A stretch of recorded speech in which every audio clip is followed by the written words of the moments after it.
আমি ওলাই গ'লো চিঞৰ বাখৰ শুনিছিলোঁ এইটো 6:30-7টা বজাত হ'ব আমাৰ নেইবাৰে মোৰ তলৰ নেইবাৰে মোক মাতিছিল আমি ওলাই গ'লো ওলাই যাওঁতে বহুত ভাবিহঁতৰ ঘৰত আমি ভাবি বুলি মাতিছিলোঁ চিঞৰ বাখৰ কন্দা কাটি শুনিছিলোঁ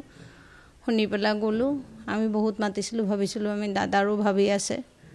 বহুত মাতিলোঁ নাই দৰজা নুখুলিলে পিছত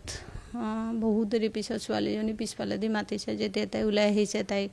গোটেই গাটো তেজ লাগি আছিল একদম তেজে লতপত হৈ আছিল তাই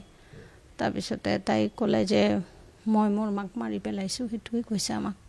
ইয়াতকৈ বেছিতো আৰু গম নাপাওঁ কৈছে মোৰ সেলফ ডিফেন্সত মই মাৰি পেলাইছোঁ এইটোৱে কৈছে আৰু একো কোৱা নাই হয় হয়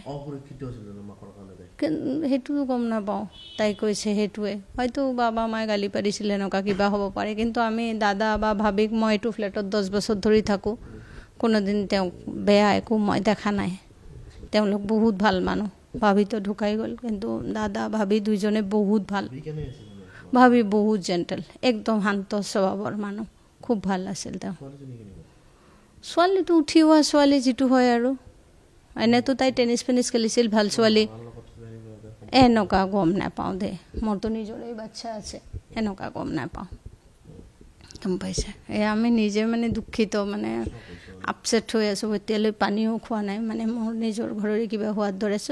এইটো ঘৰ না ৰাতিপুৱা দেখি উঠি মই তেওঁক দেখোঁ তেওঁ মোক দেখে পানী দিওঁতে দেখোঁ গুড মৰ্ণিং বুলি কওঁ সেয়া মানুহজনী নোহোৱা হৈ যোৱাৰ কাৰণে মানে আমি অতি দুখিত মানে পানী পৰ্যন্ত খাব পৰা নাই আমি এনেকুৱা এটা পৰিস্থিতি হৈ আছে